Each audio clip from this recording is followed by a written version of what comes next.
tulang manusia yang ringan dan kokoh ini tersusun atas kolagen dan mineral yang berukuran nano.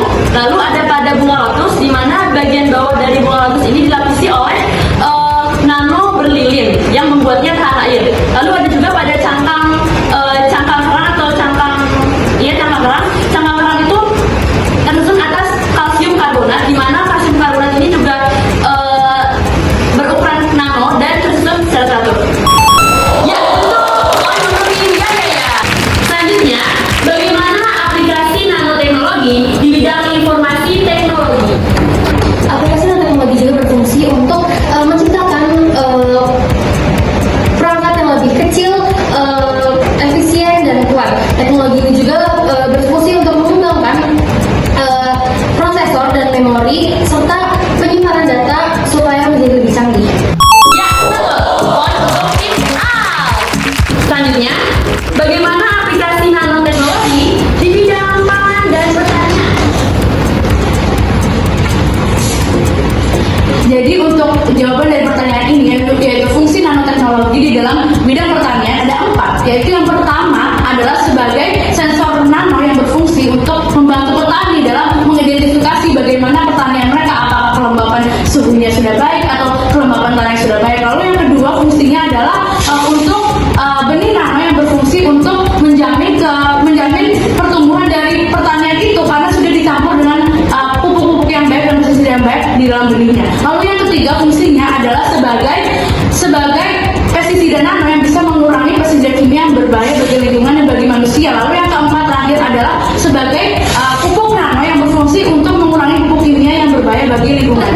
Nanoteknologi dalam bidang pangan itu memiliki 3 manfaat, yaitu yang pertama adalah sebagai tambahan untuk pangan itu sendiri, misalnya seperti vitamin atau enzim yang berukuran nano yang nanti akan kita konsumsi di dalam pangan kita dan akan bermanfaat baik bagi tubuh kita. Lalu yang kedua adalah sebagai peningkatan dari kemasan makanan itu sendiri, misalnya seperti nanoteknologi ini berbentuk nano dan nanti akan memaksimalkan perlindungan dari udara atau uap air yang bisa merusak makanan, sehingga ini bisa bermanfaat juga untuk mengurangi biaya untuk kemasan kita. Lalu yang ketiga adalah untuk menjaga kualitas pangan, karena nanoteknologi ini memiliki sifat antimikroba yang bisa menyerang mikroba yang jahat dan bisa merusak pangan-pangan seperti daging atau olahan lainnya.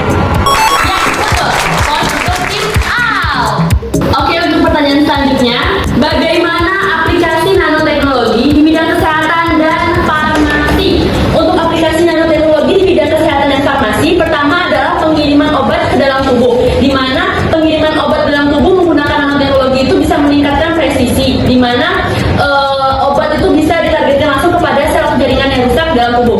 Lalu selanjutnya ada diagnosa penyakit untuk pasien-pasien, misalnya dalam penggunaan MRI atau CT scan, di mana MRI atau CT scan ini bisa digunakan untuk mendiagnosis penyakit dari pasien. Selanjutnya ada pengobatan kanker, yaitu dengan melakukannya kemoterapi menggunakan nanoteknologi bisa menargetkan obat-obat itu langsung kepada sel kanker. Selanjutnya ada regenerasi jaringan. Regenerasi jaringan itu digunakan dalam benda bernama scaffold nano, di mana scaffold nano adalah struktur berpori yang berukuran nano digunakan untuk membuat kerangka untuk memperbaiki jaringan-jaringan yang rusak.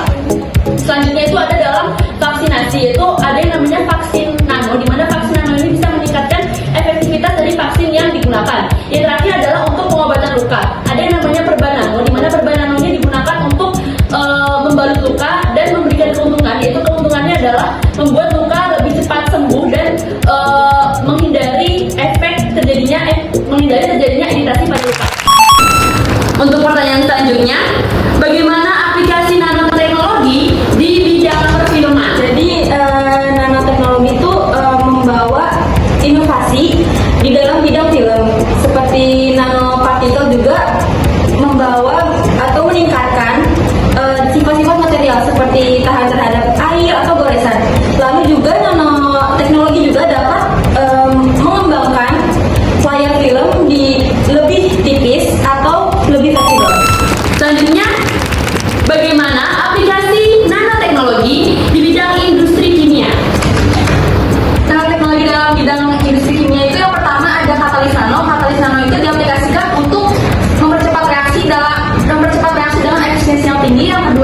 membran nano. Membran nano itu diaplikasikan dalam penyaringan air atau gas agar lebih efektif. Yang ketiga itu penyimpanan energi diaplikasikan dalam berupa baterai yang berkapasitas besar.